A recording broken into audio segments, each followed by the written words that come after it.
What's up, YouTube? We're going to be doing a quick review here on Ryan's 2017 WRX. So I know what you guys are thinking. You've seen everything on a WRX, but trust me, this one's special. So Ryan's going to give you a bunch of info on what he's done, where you could get a lot of these parts, and yeah, so let's get started. All right, guys, this is Ryan. Say hello, Ryan. What's up, guys? All right, and he's going to show us around his 2017 Subaru WRX. So I think we're going to start with these wheels here, Ryan. Let's tell us a little bit about the wheel, tire, and I guess the flares. So I got HD auto fender flares. Sorry, guys. The camera picked up some wind noise that I really didn't think was there. So I'm just going to do a quick voiceover for this part. Ryan was saying that he had the HD auto fender flares. He had to drill into the bumpers. He had to cut fenders and quarters, and he needed a special tool for the rivets to mount the fender flares. Also, don't forget the flares would have to be painted. He then goes on to talk about the wheels. They are SSR wheels, GTX 01, I believe, with 275, 35, 18 all the way around. He went with that size because he did not want to remove the inner fender. He didn't like that idea. If, I guess, him going any larger on the tire, that's what he would need to do, so he didn't want to do that. He goes on to say that he did replace the rotors because he put a 4-piston Brembo brake system on the front along with some Brembos on the rear off of a 2015 STI, and he needed to swap out the rotors in order to get that to fit. So, all right, we'll pick up with Ryan now. I have like a little diffuser up top here, right? Correct terminology. All right, we have another carbon fiber piece here. The trunk lid. The trunk trim. And their emblem. Oh yeah, and the emblem there too is also carbon fiber. Anything else really in the back? Is that a stock rear diffuser on there? Yeah, that's all stock. That's all stock, okay. Tinted the taillights. Oh, okay. Now, how is that just Oh, it's just like a spray can of spray the can, VHT, okay. night shades. We got some window visors there too. Sometimes I'm iffy on those. On this car, it does look good. Blends in nice with the color of the car. We got now these. What are these caps? Yep, carbon fiber caps, and then this is the WRX, so it doesn't come with the blinkers, so I added those in. Okay. Now, are they all new mirrors, or were they like? How did you just add the turn signal in? In It's case like anybody's wondering, you know. Yeah, it's a whole setup.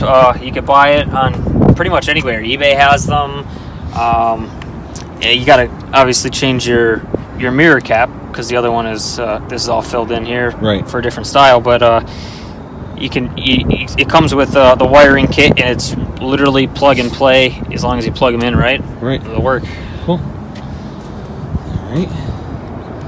So now we're gonna come to the front of the car here, and this is where the car is really quite different than your stock WRX. So we start with this carbon fiber hood, and where did you pick this thing up? That's a Cybon. Okay. Cybon carbon hood. And that's a functional hood scoop for anyone who would be running the stock top mount intercooler. And this piece here? That I just bought on eBay because at the time, I don't know if Cybon makes one now, but they didn't at the time. So that was just an eBay pickup with the sport mesh. But you know what? They match. I mean, like, yeah, it's very close. You'd have to. Yeah, if you ever mix matching, carbon, you got to make sure you're getting the same. Right, you got to get weave. the same weave, the same type of pattern. Okay, so you see that's going in one particular direction, and this one is also going in the same direction. This looks like it might be a little bit bigger than that, but it's really kind of hard to tell at first glance. So, and then now this front lip spoiler, that was this one here is just a V2 eBay plastic urethane one, and then this is a V2 Aeroflow Dynamics powder coated gloss black metal one. And then I have the aftermarket Subi Speed fog lights, the glass polyepsinoids with LED fogs. The headlights, I have LED headlights, and then I blacked them out.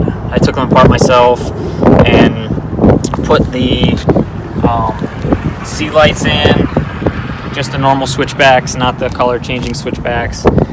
And I put HIDs in the headlights and blacked out the side markers. So that's the outside, guys, and right now we're going to take a quick look at the interior, and then we're going to save the best for last. We're going to get into the performance mods that Ryan just got done over the winter. Okay? All right, guys. So obviously, first and foremost, you know, it's the roll cage. Now, is this is permanently mounted, or can you like take this out? Is it welded in, or is it like bolted? It's a bolt-in. Okay. And what manufacturer was this? Do you remember? Auto Power. Okay. Ooh. So you got to be a little flexible to get in, but this would be ideal for, I guess, what, road racing, right? Yeah, or autocross. The track. Yeah. I guess anything to keep you safe, right? But it goes well with the red striping that you have in here. You said you redid these dials as well too, right? Yeah, those are just Subi Speed. They just slide right over the original. Again, nice little touch though. Yeah, this is not overly done on the inside either. I mean, other than the obvious roll cage, it doesn't. He's got his Cobb tuner. Who'd you say you're getting this tuned by now? RT Tuning. RT Tuning, and they are out of. They're down in like Lansdale area. Lansdale, PA. And this car came with the 6-speed.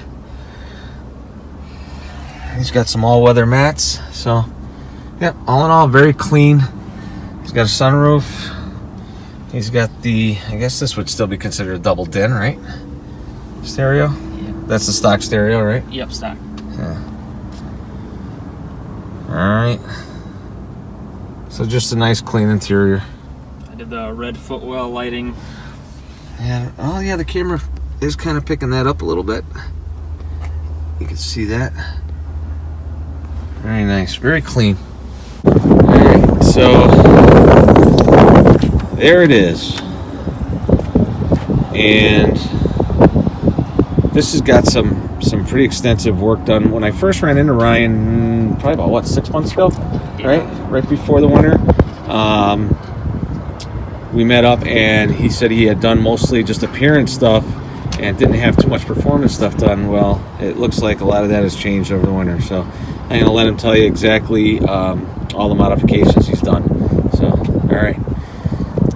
So, first and foremost, for all the WRX or STI guys who want to get the most out of their car, they're going to go first and foremost with the cheapest thing, which is going to be your access port. And then from there, you're going to do a downpipe. Or with this, you know, there's no turbo up in the top anymore. It's mounted down low, so it's going to be a J pipe just to get rid of all the major restrictions, and it's going to get the air to get out of there the fastest. And then you want to go more power, you're going to do full exhaust. So those are the cheapest, quickest, easiest ways to make the most power. And then you do a cold air intake, and then with that, the access port, you're able to do a stage 2 plus package, and then you're probably going to be making somewhere around the 260 mark. I mean, that's dyno numbers. If you're lucky, 270. But then from there, that's how I started out. I went with the front mount intercooler to make more power, and then I have the oil cooler from Mishimoto, and I went with the thermostatic instead of the non-thermostatic one, so that the oil doesn't get too cold when it's going into the turbo. So that's gonna just prolong the life of the turbo, give me a little bit longer of a life there, save my pockets. Stock turbo, and obviously you said this is where the top mount intercooler used to be. So obviously, you remove the intercooler from the engine bay. Even though there's a lot of room and you have that functional hood scoop, you want to move that intercooler to the front here, get it away from the heat of the engine. Absolutely. So basically, you've added a whole lot of additional cooling to make that charge going into your stock turbo. So this is a stock motor, essentially. Motor. All right. So the block, the pistons, everything, all that stuff, the bottom end, crank, all that stuff. No cam. You haven't done anything with the cam. So this is all stocks. Right now, you had said you had told me that you're up to about 23 pounds of boost, which is probably pushing the limits of the stock block. Yeah, definitely don't want to go any higher than that. Okay. At least for me, I don't want to. So we have the strut brace here. We have the adjustable coilovers. All right, so they look like they have a lot of adjustability. It looks like, huh? Dampening. Yeah, 32. I believe it's 32 different adjustable settings you can put it on for the dampening. Okay. But you definitely have to have coils or get coils if you want to do the flares. I tried sneaking it in there without doing them, and you don't have the adjustability. I just couldn't do it at all. Right. So there's like caster camber and all that involved as well? Yeah, and right now, I mean, you can't tell it if you look at the front at all, but my front on these, and these are BR type coilovers, so they're a little bit under $1,000. But I am max cambered on these on the front. Okay. And I mean, you can't tell at all, which is good for me because I'm not into all that camber, but plus the wear on the tires when you do that. Yeah. So, but it works. It works, and that's the widest setup I could find. All right. So I have. I also did the TGV deletes and the EGR deletes just to get some more top end power, and then the biggest thing I think I did over the winter was I fully hooked up the Cobb Flex Fuel Kit to run E85 and not be just doing a straight E85 tune. This just pretty much goes to a computer box from Cobb. I mean, it's really, really simple to install it, and it comes with fuel lines that you replace. It's really easy to do, and I mean, it pretty much just calculates for your brain of your computer for your car how much ethanol content you're actually going to be running, so it makes it completely safe for the car. But even with that, you're still required to get a Pro Tune. So it's not just open it from the box from Cobb, pop it on the car, dump in 15 gallons of E85, and I'm going to go and rip it. That's not really how it goes. And I forgot to ask you before, was this dyno tuned? Yeah, this is dynoed from RT Tuning. Okay. And with the E85, I did Killer B headers with dual tile 38 millimeter wastegates. So that's giving me a lot of additional power. And then we went with a electronic boost controller from Grimspeed. So those were the big things, and those all were installed by RT Tuning, and that's when they also did the regular dyno tune, which they do on 93, and then the E85 is totally separate. It has nothing to do with a normal tune. E85 tune, and there's a Cobb Flex Fuel tune, and then there's a 93 tune. Awesome. And that you were talking before about that Mishimoto. Is that it there, the oil cooler? Yep. So the oil cooler lines, they come up into the this is like a thermostat in here pretty much, right? And what it does is it just doesn't allow the oil to get too cold to go into the turbo, so that way your turbo is not using oil that's freezing, right? And it's not using oil that's boiling. Well, that's all probably for the consistency of the oil, right? Because oil can get, if it gets too cold, can get a little sludgy, and if it gets too hot, can get a little thin. So that's nice. It keeps your oil nice and consistent. which is safer for the turbo that way. Yeah, the whole oil kit is a couple $100. I forget, I think it's like $600 from Mishimoto, and that's only for the thermostatic setup. With the kit, it's only another $100. What do you have as far as a catback on this? So I have the Cobb. I have a Cobb J-pipe, and then it's just full straight. I have a guy at a muffler shop who custom made me an exhaust from where the Cobb J-pipe ends, which is kind of like underneath the driver's seat, all the way back. Okay. Everything requires the proper tuning, and that's the reason why you're doing it in the beginning. Right. Is to make sure that you can get the most out of what you have reliably.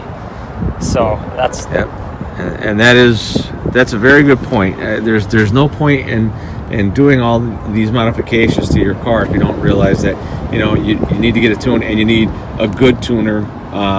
You can get I know in our area especially, there's not a whole lot of dyno tuners. I know there's a dyno in the area, but he doesn't do the tuning. So basically, you can bring your car up there and run it, and he'll give you your numbers, but he can't tune the car. So a lot of guys, myself included, I have to get an email tune to pretty much get the car running, and then get the car down to a dyno tuner and let them put it on the dyno, which is the safest and probably best way to get the car tuned. You could do some data logging. You do any data logging with this, or after everything, just to keep an eye? Yeah, which is a good idea. Right on the access port, and then they have like not an app, but they have something on the computer that you can download. It's called the Access Port Manager, and everything goes through there. I mean, if you have an access port and you're going to want to be doing this kind of stuff, then you're definitely going to download the Access Port Manager. And I mean, that's how you're going to update the access port, and all the latest, newest information, that all goes through there. But I mean, if you're going to be taking the steps to go this far to try to get the most out of what you got, you're going to be spending some money to get there, but in the end, it's going to be well worth it. Absolutely. Data logging is very crucial. So when you do all this stuff, you want to get a dyno tune, but it doesn't hurt to data log just to make sure that everything is staying where it is, your fuel levels, and start blowing stuff up, and check all your pressures, make sure your boost is, your controller is keeping your boost at bay, your wastegates are working properly. So always a good idea to do all that. Now, I just wanted to kind of wrap this up by saying that Ryan is doing some manufacturing control. So why don't you tell us exactly what you've got going on for people to know in case they are interested in what you've got going on. I do like smaller, pretty much. I've tried a couple bigger things. I've played around with that a little bit, but I make carbon fiber car parts, like those mirror covers, those mirror caps. I've made those. I make some parts that I am working on right now. Like I have a fuse box cover that it will be end up on here eventually, but I'm working on that right now, and I have about 30 of these air intake ducts, depending on which intake you buy. But this is the Cobb Big SF is what it's called, intake. It requires you to use the stock intake duct that comes stock on your Subaru. So I make pretty much an overlay that pretty much just, I mean, it's 100% real carbon fiber that just double-sided tape sticks right over here. I mean, nothing will affect it, the heat from the engine or anything like that.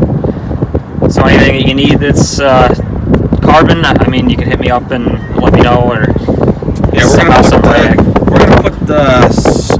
I mean, there was a lot of information that got thrown out here, so I'm going to put as much as I can down in the description, including an email for Ryan.